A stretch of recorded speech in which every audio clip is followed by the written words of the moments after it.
আমাদের ফ্ল্যাট থেকে আমাদেরকে বের করে দিবে? শুনো শুভ্র, তোমাদের কাছে আমি 3 কোটি টাকা পাই, তো সেই হিসাবে এই ফ্ল্যাটটাও কিন্তু আমার। লিলিয়ার কত অত্যাচার করবে? বৌমা, আমার কাছে যদি 3 কোটি টাকা থাকতো তাইলে এই বয়সে বসে বসে কি আর ছেলের কামে খাইতাম? লিলি আমার একমাত্র সন্তান। লিলি আঘাত করিয়া তুমি আমার বুকে আঘাত করছো।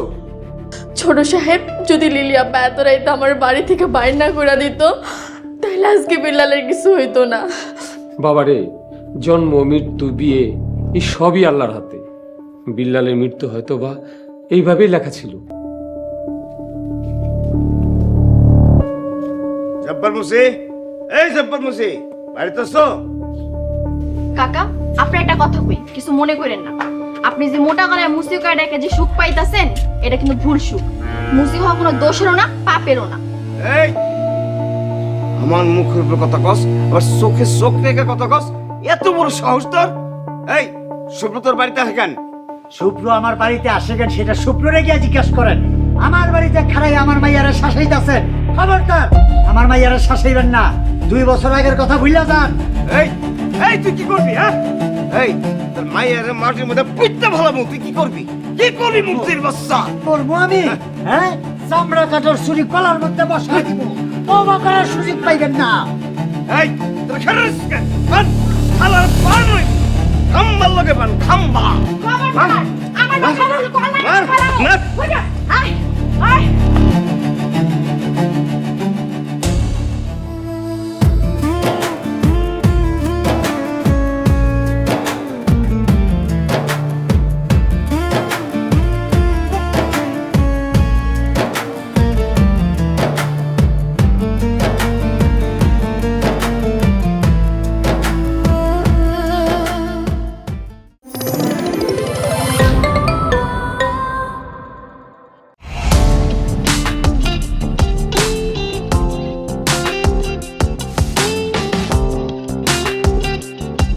বিনোদনের নতুন গন্তব্য, যে কোনো বয়সী দর্শক যেন উপভোগ করতে পারে গল্প ও আনন্দের সব কন্টেন্ট আপনার পকেটে পুরো সিনেমা হল। গুগল ওয়াচ আপনার ফ্যামিলি টাইমকে করে তোলে আরো সুন্দর ও স্মরণীয়।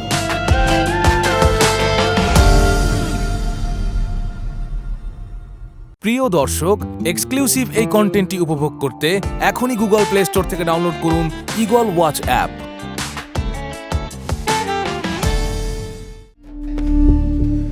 চেয়ারম্যান সাহেব, 2 বছর আগে যদি এরকম সিনা টান করে খাড়াইতে পারতাম তাইলে আমার মাইয়ার জীবন এমন হইতো না।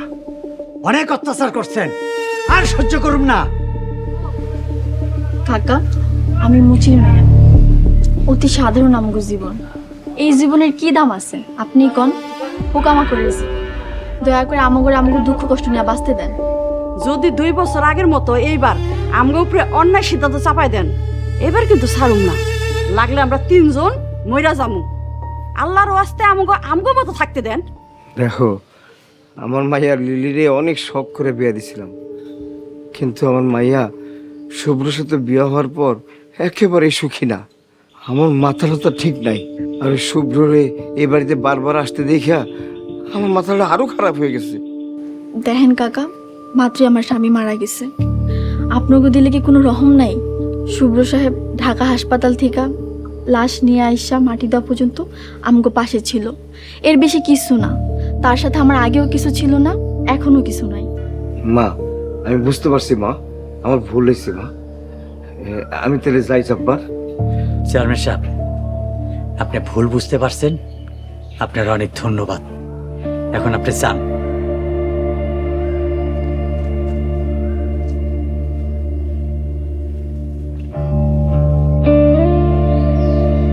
চল মা, ঘরে যাই।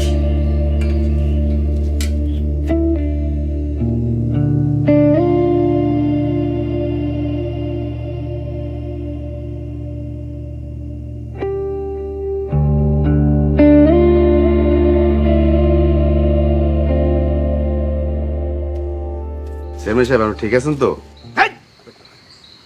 দুটা মাইয়া মানুষের হাতে বটি রেখে কাপ পুরুষের মতো দৌড়াইতেছ। হ্যাঁ, এই কাপ পুরুষ আমি দুধ কলা দিয়ে পুষতাছি।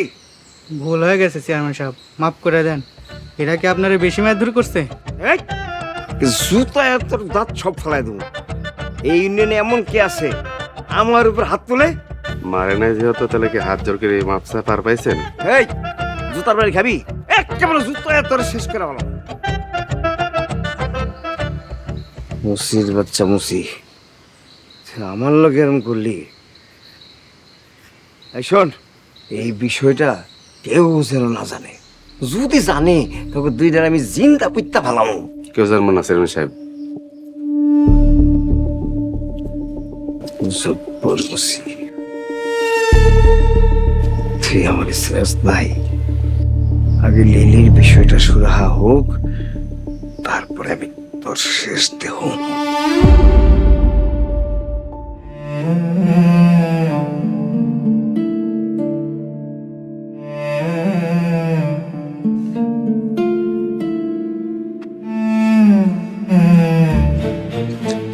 শুভ্র, আমি চলে যাচ্ছি। ঠিক আছে, যাও। 1 সপ্তাহ পরে আব্বা আম্মাকে নিয়ে ঢাকায় আসবো। ততদিনে এই ফ্ল্যাটটা খালি চাই, আর অন্য ফ্ল্যাটের চাবি আর দলিল হাজির চাই। তুমি পেয়ে যাবে। ঠিক আছে, তাই যেন হয়। আর বাবা, গ্রামের বাড়িটা লিখে দিতে হলে আপনার একটু গ্রামে আসতে হতে পারে। চিন্তা করবেন না, আমার আব্বা গাড়ি পাঠিয়ে দিবে।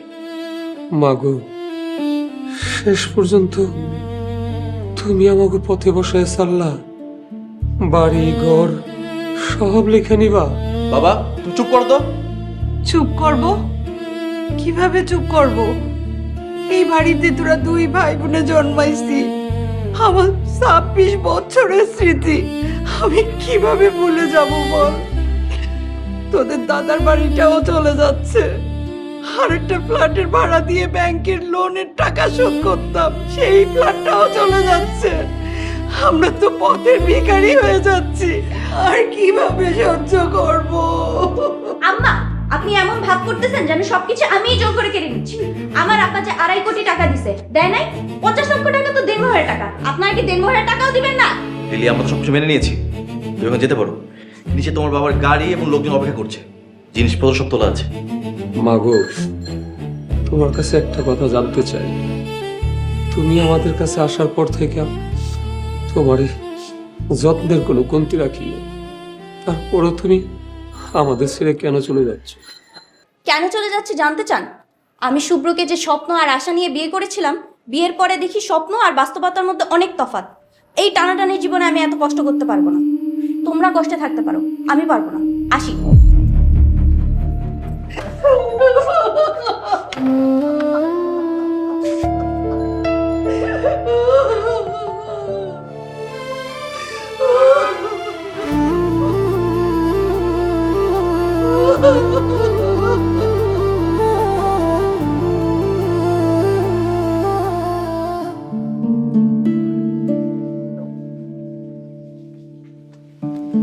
এই খান, আপনি কি জব্বার মিয়া?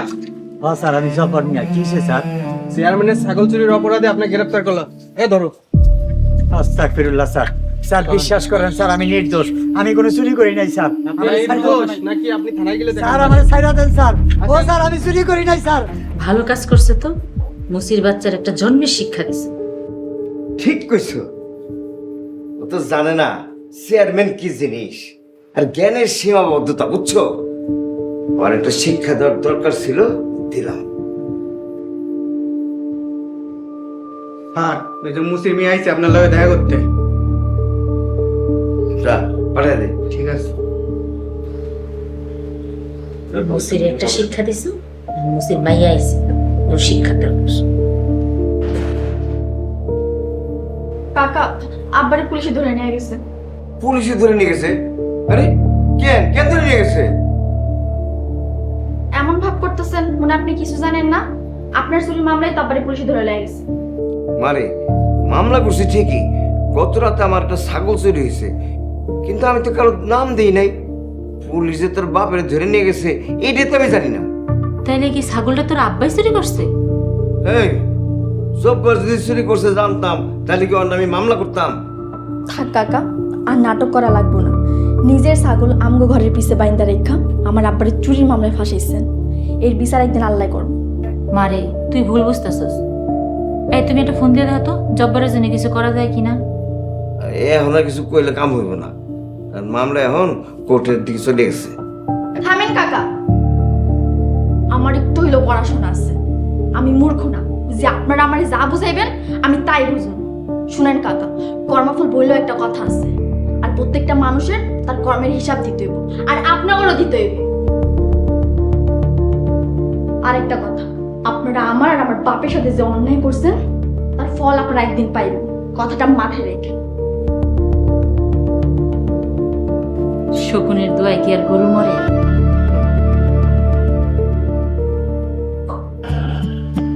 মা পানি খাও, নাও পানি খাও, খাও। মা, বাবা, উত্থান পতন জীবনের অংশ। জীবন একটানা কখনো সুখের হয় না। আফসোস, এটা বুঝতে আমাদের অনেকটা সময় পার হয়ে গেল। আজ থেকে আমাদের নতুন জীবন শুরু।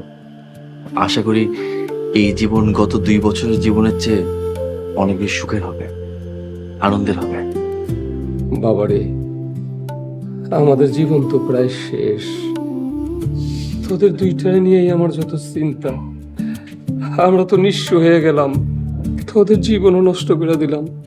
বাবা, চিন্তা করে কখনো জীবনের গতি বদলানো যায় না, কর্ম করে জীবন বদলাতে হয়। চলো বাবা, তুমি আর আমি মিলে বাসা খুঁজি। আর মা, তুমি আর শিলা সব গোছগাছ শুরু করো। শেষ পর্যন্ত আমরা নিঃস্ব হয়ে গেলাম। অহংকারী আমাদের পতন দেখে আনলো।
এই এলাকার সব ছবি আমার হইব।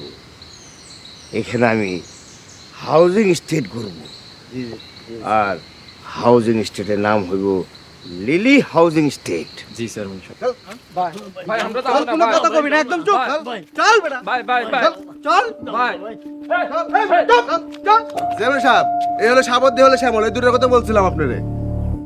এই তোরা বলে জমি দিতে চাস না, তোকে সমস্যা কি? হ্যাঁ, ও টাকা বেশি চাস, ঠিক আছে, শতাংশ প্রতি তোকে 5,000 টাকা করে বাড়াই দেবো। তাও তোরা জমি দিবি না এটা কইতে পারবি না। শোন, আমার লোকজন যাইব, ওদের কাছে তোকে জমির দলিলের ফটোকপি করে দিবি, ঠিক আছে? আর বাড়িতে বয়ে থাকবি, আমি যখন ডাক দিব তখনই আইসে পড়বি, রেজিস্ট্রি অফিসে আইসা রেজিস্ট্রি করে দিবি।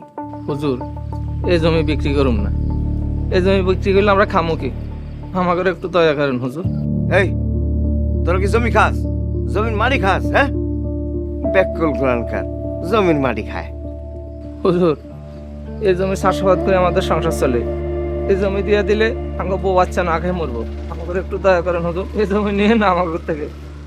আরে ব্যাককলের দল, তোকে জমির আশেপাশে সবাই জমি দিতেছে, ওই সবাই যদি জমি দিয়ে দেয় তোরা ওই তোকে জমিতে যাবি কেমনে? হেলিকপ্টারে?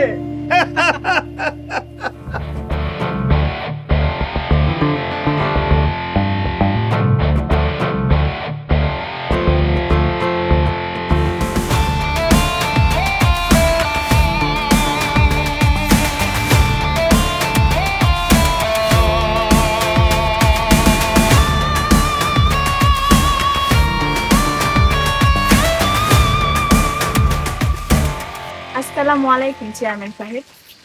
ওয়ালাইকুম আসসালাম। বয়স হয়েছে তো প্রকৃত ঝাপসা বসছে, কিন্তু আপনার কিছু চেনা চেনা লাগতেছে। চেয়ারম্যান সাহেব, ইনি আমাদের নতুন ইউএনও ম্যাডাম সালমা ইসলাম। কি? সালমা ইসলাম? জি, সালমা ইসলাম।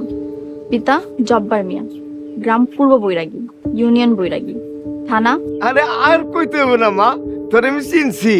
তুই জব্বার মুসি না জব্বার মিয়ার মাইয়া। তুই আমাকে গর্ব। কেমন আছিস মা? চেয়ারম্যান সাহেব, ম্যাডামকে সম্মান দিয়ে কথা। থামুন, আমি ভালো আছি চেয়ারম্যান সাহেব। দারোগা সাহেব, এই সালমা এমন মাইয়ার মতো আমাকে চোখের সামনে বড় হয়েছে, আমাকে এই গ্রামের গর্ব। মারে ঠিক না? চেয়ারম্যান সাহেব, আপনাদের দোয়া আর আল্লাহর রহমতে আমি অনেক বড় অফিসার হয়েছি। চলুন, এখন আপনার সাথে কিছু কাজের কথা আছে। এই রাস্তাঘাটে কাজের কথা? না রে মা, এটা তোর সাথে যায় না। বাড়িতে চল, আগে খাসি জবাই করি, তার খাওয়া দাওয়া করাই, তারপরে কথা কম।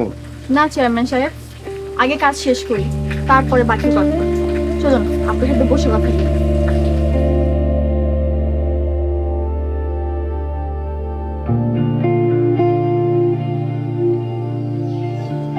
এই পাশের দোকান থেকে ভালো করে মালাই চাই করে নেয় যা। সালমা, কি কাজের কথা কবি ক। মিস্টার চেয়ারম্যান, কাজের সময় নো সালমা, অনলি ম্যাডাম। জি বলেন ম্যাডাম। মিস্টার চেয়ারম্যান, আপনার নামে তো অনেক অভিযোগ। গ্রামবাসী জমি দখল করা, তাদেরকে হুমকি, চাঁদাবাজি, আরো ইত্যাদি ইত্যাদি। আসলে ম্যাডাম, সব হলো ষড়যন্ত্র।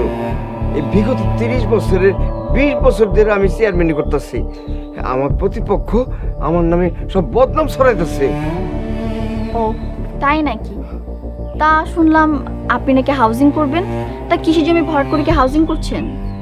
ম্যাডাম, কৃষি জমি ভরাট কইরা এখানে যদি হাউজিং করি, তাহলে শহরে সব মানুষ এখানে আইব, শিক্ষিত লোকের একটা সমাগম ঘটবো। ভালো লেগে করতেছি ম্যাডাম। চুপ করুন। আপনি এসব কথা বলে গ্রামের মানুষের জমি দখল করছেন। গ্রামের কৃষকরা আপনার নামে অভিযোগ করেছে আপনি নাকি তাদেরকে হুমকি দিয়ে তাদের জমি দখল করছেন। এসআই সাহেব, ওনার নামে কয়টি মামলা আছে? ম্যাডাম, ওনার নামে প্রায় 30টি মামলা রয়েছে। ঠিক আছে, আসামি আপনার সামনে আছে, ওনাকে ধরে নিয়ে যান। কি? আমি 8 লক্ষ দিন চেয়ারম্যান, আমার বিরুদ্ধে মামলা? এটা কিন্তু ঠিক হইতেছে না। ঠিক হচ্ছে না, তাই না? এসআই সাহেব, ওনার নামে আরেকটি মামলা হবে, আর এটার বাদে আমি নিজে হব। উনি সরকারি অফিসারকে হুমকি দিয়েছে। যান, ওনাকে ধরে নিয়ে যান। এই, তোকে নিয়ে চল। আরে মাফ করে দে মা, মা আর করুন না মা, ভুল কইছে মা, মাফ করে দে।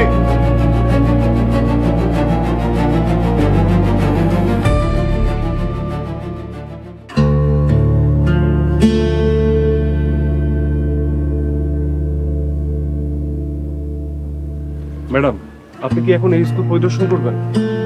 প্রায় 25 বছর আগে স্কুলে আমার হাতে খড়ি। স্কুলটা একটু ঘুরে দেখতে চাই। ওকে ম্যাডাম, সমস্যা নেই, চলুন।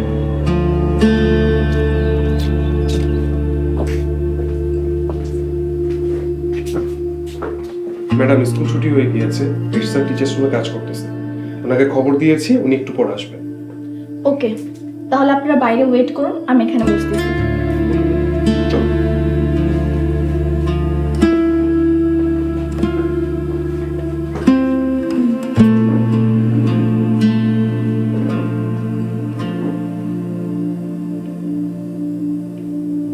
সরি ম্যাডাম, আমার আসলে আসতে।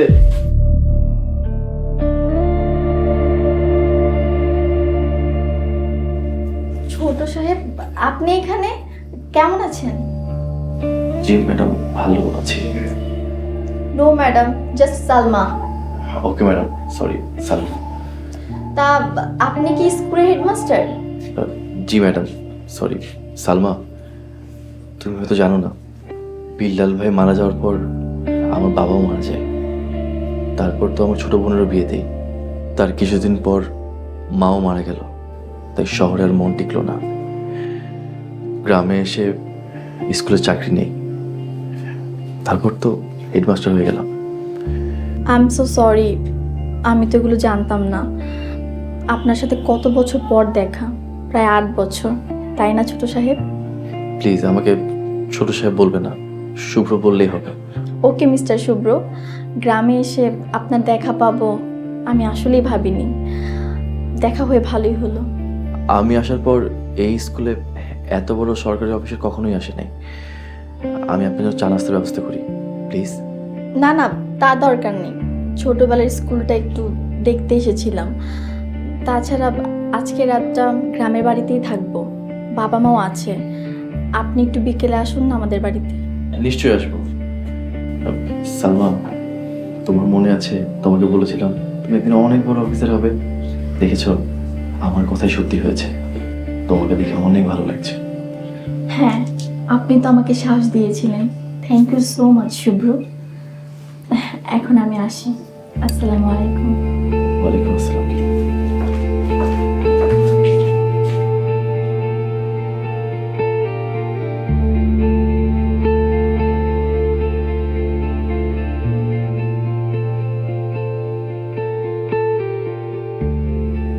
ম্যাডাম, এটাই কি আপনাদের পুরনো বাড়ি? নতুন পুরানো কি, এটাই আমাদের একমাত্র বাড়ি। প্রায় 8 বছর পর আসলাম। সরি, বাড়িতে রান্নার কোনো ব্যবস্থা নেই, না হলে তো আপনাদেরকে চা করে খাওয়াতে পারতাম। ম্যাডাম, এটা কোনো সমস্যা না, আমি তো সব কিছু দেখতেই পাচ্ছি। ঠিক আছে। আচ্ছা ঠিক আছে, আপনি এখন আসুন আর গাড়িটাও নিয়ে যান। তার মানে ম্যাডাম, আপনি এখানে থাকবেন উইদাউট প্রোটোকল? কোনো ব্যাপার না, এটা আমার বাড়ি, এই গ্রাম আমার। আপনি আমার নিরাপত্তা নিয়ে ভাইবেন না। তারপরও ম্যাডাম, আপনি যদি ওসি স্যারকে একটু বলতেন, মানে উনি যদি পরবর্তীতে জানে আমার উপর খুব মাইন্ড করবেন, এমনকি আমাকে বকাও দিতে পারেন। আচ্ছা ঠিক আছে, আমি বলে দিব। তাহলে আপনারা এখন আসেন। মামুন ভাই, আপনিও আসেন। জি ম্যাডাম। ঠিক আছে ম্যাডাম, আসসালামু আলাইকুম। ওয়ালাইকুম আসসালাম।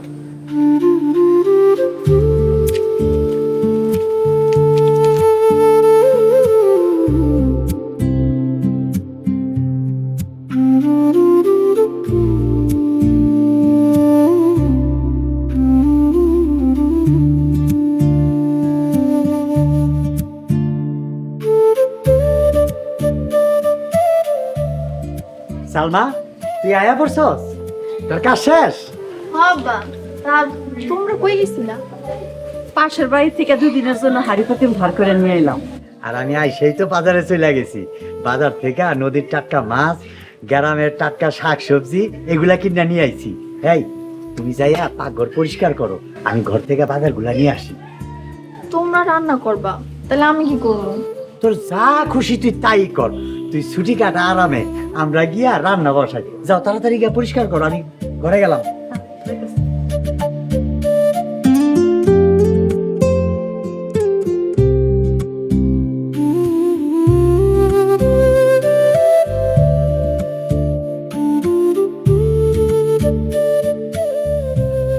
মারে, আমরা একটু বাইরে যাব, তুই একা থাকতে পারবি? কি যে কও মা, পারবো না কেন? এই বাড়ি তো আমার নিজের। তোমারে কইছিলাম না আমার মায়ের সাহস আছে। চলো। চলো যাই।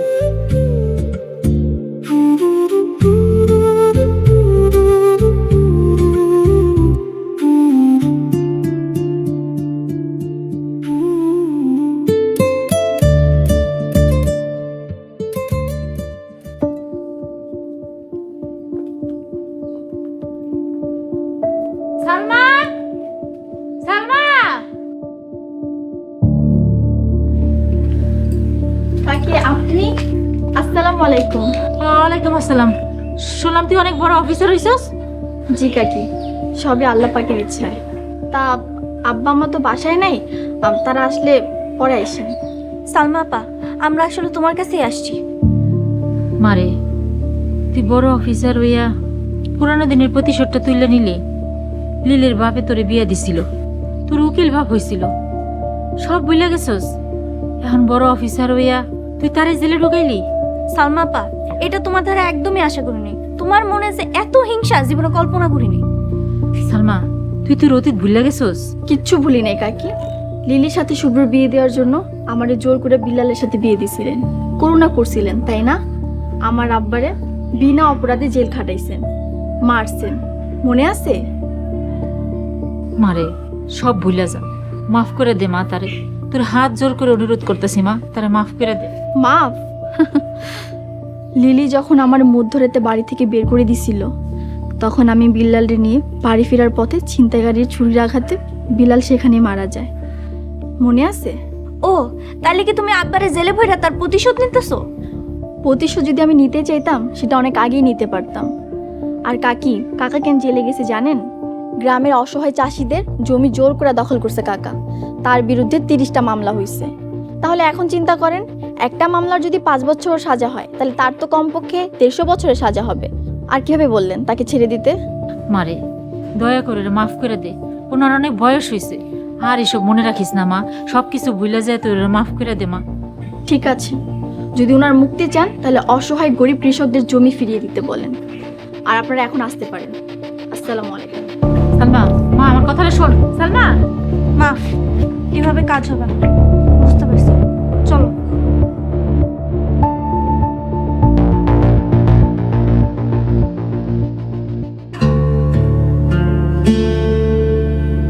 সালমা, সালমা, আসসালামু আলাইকুম। ওয়ালাইকুম আসসালাম। আসুন, বসুন।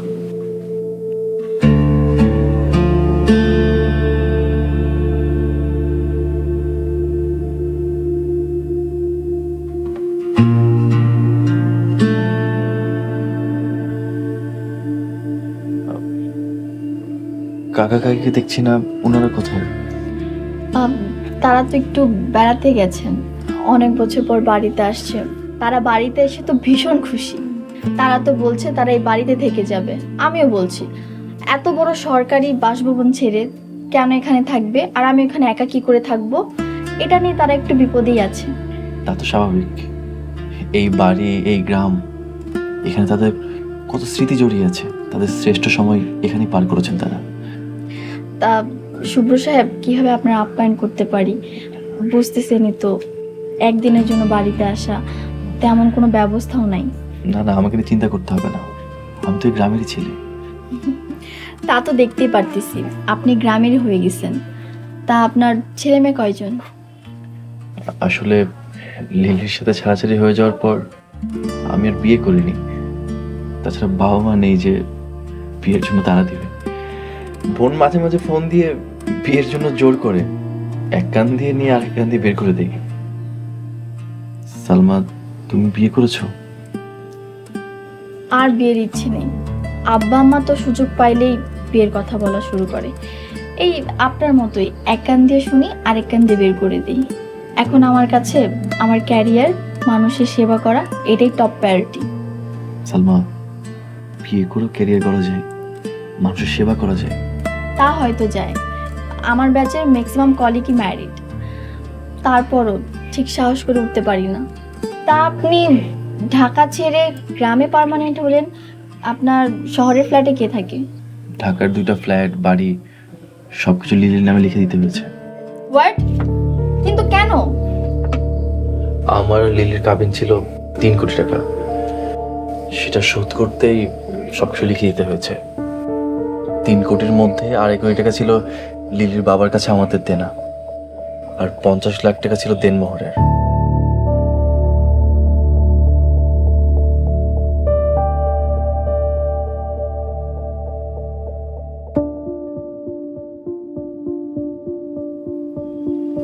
আচ্ছা ছোট সাহেব, আপনি চেয়ারম্যানের কাছ থেকে এতগুলো টাকা নিয়েছিলেন কি লিগা? ব্যবসা করতে নাকি? না, ব্যাংকের দেনা শোধ করতে। আসলে আমার তখন কোনো উপায় ছিল না। তখন যদি চেয়ারম্যান কারের কাছে 2.5 কোটি টাকা না নিতাম, তাহলে হয়তো ভালো জেলে থাকতো। ও, এই কাহিনী হয়েছিল। ছোট সাহেব, আসলে আপনি একজন খুব ভালো ছেলে। কাকা, অনেক বড় ভুল করেছি। তখনই যদি বাড়ি, ফ্ল্যাট সব বিক্রি করে দেনা শোধ করে দিতাম, তাহলে হাতে অন্তত কিছু টাকা থাকতো। 2 বছরের বৈবাহিক জীবন খুব কষ্টের ছিল, অপমানের ছিল। এইসব কথা থাক ছোট সাপ, আপনি তো এখন সরকারি চাকরি করেন, ভালো একটা মাইয়া দেখা বিয়া করেন। বিয়ে নিয়ে এত তিক্ত অভিজ্ঞতা হয়েছে যে বিয়ে নিয়ে স্বপ্ন দেখা এখন দুঃসাহসের মতো। আরে বাবা, দুনিয়াতে সব মেয়ে কি এক? দুনিয়াতে মন্দ লোকের চেয়ে ভালো লোকের সংখ্যা অনেক বেশি। যদিও আপনারা জ্ঞান দিতাছি, অথচ দেখেন আমি আমার মেয়েরে বিয়াতে রাজি করাতে পারলাম না। আব্বা, তুমি আবার শুরু করছো? খাবারের সময় এত কথা বলতে হয় না। শুভ্র সাহেব, আপনারা আরেকটু ভাত দিব? না না, লাগবে না, বেশি খেলে তো পেট ফেটে মারা যাবে।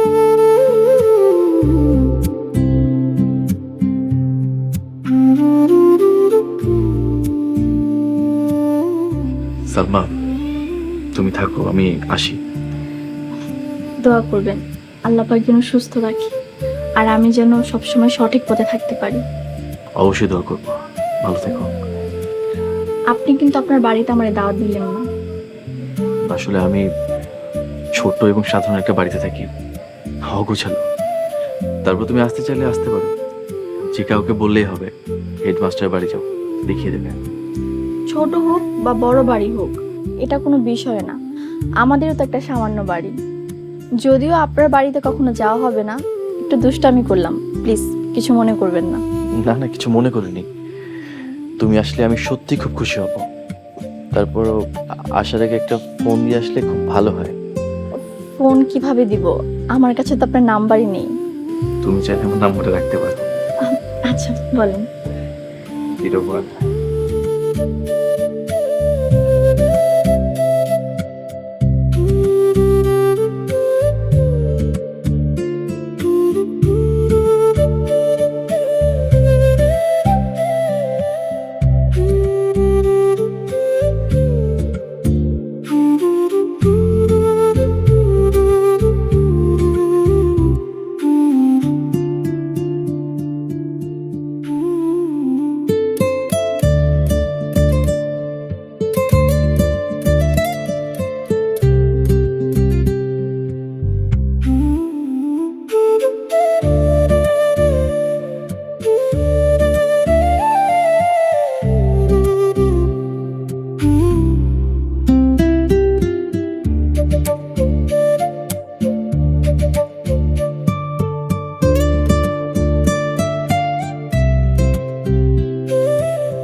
হ্যালো, আসসালামু আলাইকুম।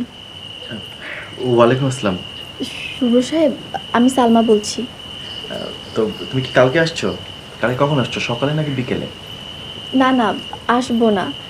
নাম্বারটা ঠিক আছে কিনা চেক করার জন্য কল করেছিলাম। আচ্ছা, তাহলে এখন রাখি। আচ্ছা ঠিক আছে, আল্লাহ হাফেজ। শুভরাত্রি।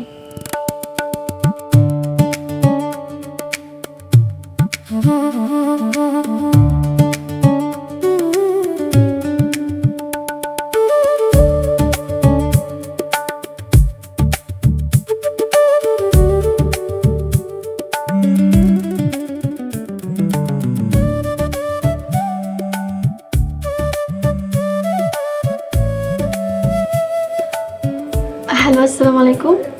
ওয়ালাইকুম আসসালাম। সকাল সকাল ফোন দিয়ে আপনার ঘুম নষ্ট করলাম না তো? না না, ঠিক আছে।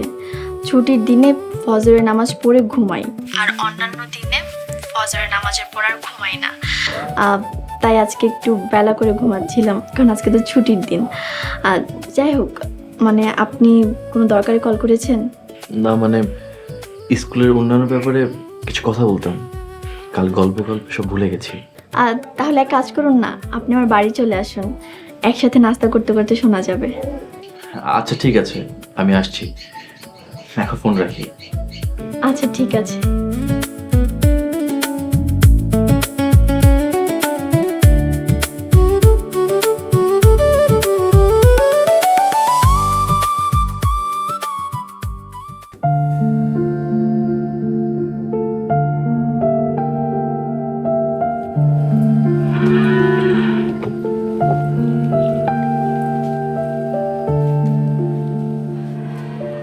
কাকি, আপনারা এখানে? দেখেন কাকি, যদি কোনো সুপারিশের জন্য এসে থাকেন তাহলে চলে যান। সালমা আপা, ব্যাগটা নাও। এই ব্যাগে 10 লাখ টাকা আছে, টাকাগুলো সাবধানে রাখো। লিলির আব্বারে সারানোর ব্যবস্থা করো, আরো 90 লাখ টাকা পাইবা। এই ব্যাগের মধ্যে টাকা আছে আর টাকার গায়ে লেখা আছে, না হলে ব্যাগ আমি লাথি মেরে ফেলে দিতাম। আর তোমরা এখান থেকে এক্ষুনি যাও, না হলে মা ও মেয়েকে আমাকে ঘুষ দেওয়ার অপরাধে গ্রেফতার করব। তুমি যে আমার কথা শুনবা না, এটা আমার আগেই বুঝে হয়ে গেছিল। এখন তুমি আমার কথাও শুনবা আর আমার আব্বারেও ছাড়াবা, নাইলে তোমার জান হারাবা। মা লিলি, ছুরিটা নামাও, ভুল করো না। আমরা তোমার আব্বার জন্য সুপারিশ করবো। দেখো লিলি, নিজের বিপদ নিজে ডেকে নিয়ে আসো না। আমি তোমাকে সুযোগ দিচ্ছি, ছুরিটা ফালাও আর তোমরা এখান থেকে চলে যাও। আমি কোনো অ্যাকশন নিব না। মা, আমার মায়ের ছেড়ে দাও, আমি তোমার কাছে হাত জোর করতেছি। এই মুচির বউ, একদম চুপ থাক। সামান্য একজন মুচির মায়া আমার স্বামীরে জেলে পাঠাইবো আর আমি তা চুপচাপ সহ্য করবো? তা হইব না। দরকার হইলে আমরা সবাই জেলে যাবো। ভাবি, বুঝের মানুষ হইয়া এটা কি কইতাছেন ভাবি? সালমা, তাকে কথা মাইনা নে, জান বাঁচার ফরজ মা। না আব্বা, আমি কোনো অপরাধ করতে পারব না, জান গেলে যাইবো। ও তাই? তাইলে জান যাওয়ার জন্য প্রস্তুতি নাও, দোয়া করো।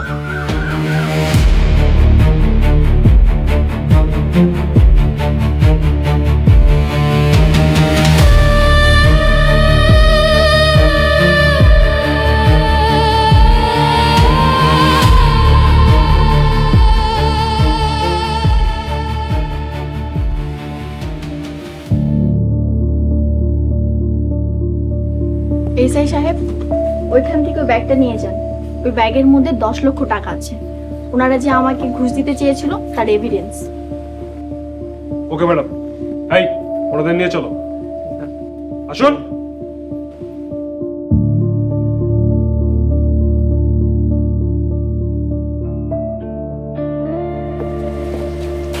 সাহেব, আপনারা যে কিভাবে ধন্যবাদ দিব সেই ভাষা আমার জানা নাই।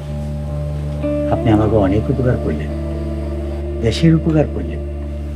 আপনি আমার মায়ের জীবন বাঁচাইছেন। আপনার অনেক ধন্যবাদ ছোট সাহেব। ধন্যবাদ শুভ্র সাহেব, আপনার এই উপকার আমি সারা জীবন মনে রাখবো। ধন্যবাদ দিতে হবে না, আমার চেষ্টায় একজনের জীবন বেঁচেছে। আজকে আমার জীবনের সবচেয়ে আনন্দের দিন। আব্বা, আমি তো একটু পরে সরকারি বাসায় চলে যাবো, তোমরাও আমার লাগে চলো। মারে, আমরা আরো 2টা দিন থাকতে চাই। হরে মা, 8 বছর পরে এলাম, আবার কবে আসি ঠিক নাই। হয়তো এইটাই শেষ আসা। মা, তাইলে আমি এখন একা কিভাবে যাব? প্রোটোকল, গাড়ি, পিয়ন সবাইকে তো বিদায় দিয়ে দিলাম। সালমা, কিছু মনে না করলে আমি কি তোমাকে এগিয়ে দিতে পারি? আলহামদুলিল্লাহ, আরে এটা তো সুন্দর সমাধান। কিন্তু সালমা মনে হয় আমার সাথে যেতে চাচ্ছে না। যাইব না কেন? যেখানে ওর বাপে রাজি আছে ও তো যাইবই। মারে, যা রেডি হয়ে আয়। আচ্ছা আব্বা, যাইতেছি। ছোট সাহেব, আসেন আমরা বসে চা খাই। সালমান মা, যাও চা নিয়ে আসো। আসেন।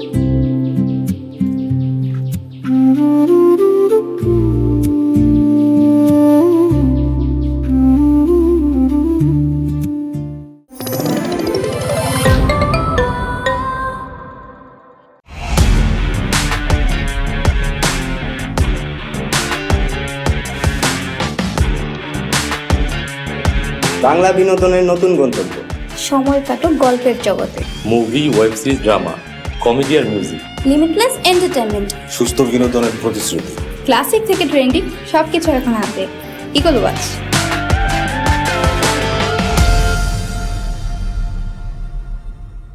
প্রিয় দর্শক, এক্সক্লুসিভ এই কন্টেন্টটি উপভোগ করতে এখনই ভিজিট করুন eagleWatch.tv।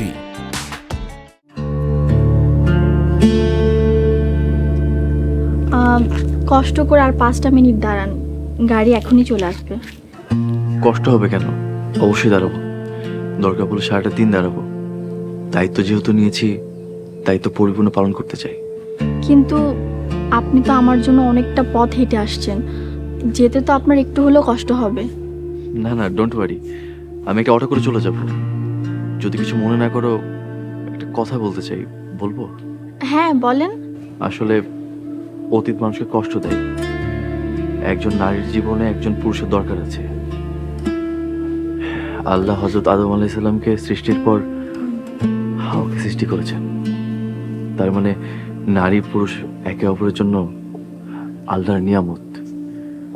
বিয়ে সাথে আল্লাহর হুকুম। তুমি তোমার স্বপ্ন পূরণ করেছো।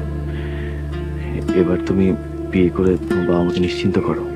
কিন্তু শুভ্র সাহেব, জীবনে দায়িত্ববান ভালো মনের মানুষ কোথায় পাবো? জীবনে অনেক ঠকেছি, এই ঠকতে ভয় লাগে। বিলিভ মি, তোমার বিয়ে হলে দুজন একসাথে থাকতে থাকতে দেখবে তোমাদের মধ্যে বোঝাপড়া তৈরি হয়েছে। আপনি তো আমাকে অনেক ভালো বোঝেন, যদি আপনার মতো কাউকে পেতাম। দেখো, আমি সামান্য একজন স্কুল মাস্টার।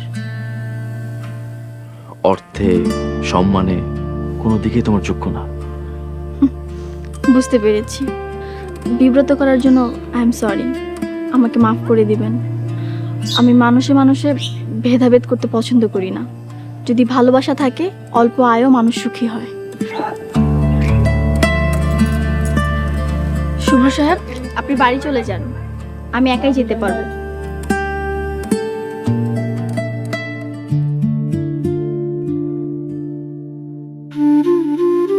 সালমা, দুঃখের পরে সুখ আসে, সেটা আজকে বুঝলাম। আমি তোমার হাত সারা জীবন এভাবে ধরে রাখতে চাই। এই কথাটা বলতে আপনার 8 বছর সময় লেগে গেল? তুমি তো তোমার স্বপ্ন পূরণের রাস্তায় ছিলে, তাই তোমার পথে বাধা হতে চাইনি। আপনি আমাকে সাহস দিয়েছিলেন বলেই আমি আমার স্বপ্ন পূরণ করতে পেরেছি। কথা দেন, সারা জীবন আমার সাথে থাকবেন, আমার পাশে থাকবেন।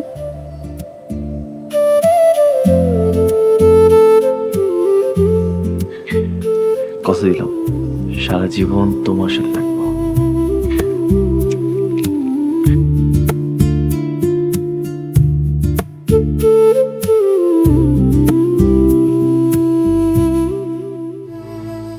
আমার নাম মোহাম্মদ সালাউদ্দিন, আমার পিতার নাম রইসউদ্দিন। আমি 5 ওয়াক্ত নামাজ পড়ি। আমি খেতে কামারে কাজ করি, গৃহস্থলীর কাজ করি, ফসল ফলাই, আল্লাহর হুকুম মাইনা চলার চেষ্টা করি। আল্লাহ গো আল্লাহ, আপনি এত সুন্দর! মাশাআল্লাহ মাশাআল্লাহ। তোমার আম্মা চুপ, একদম চুপ। কে কইছে আপনি ব্যাককল পাগল? আমি তো দেখতেছি আপনি বুদ্ধিমান। কি কইলেন আপনি? খালা, এটা কি বিষ?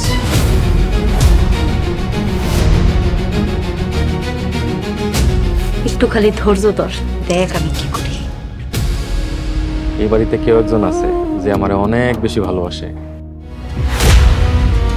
ওরা ছাড়া এই ঘর সংসার সবকিছু মরুভূমির মতো লাগবে।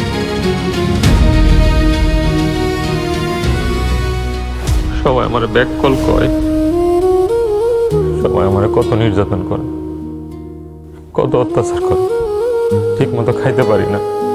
তুমি সবার কাছে প্রমাণ করে দাও আমি ব্যাককল না।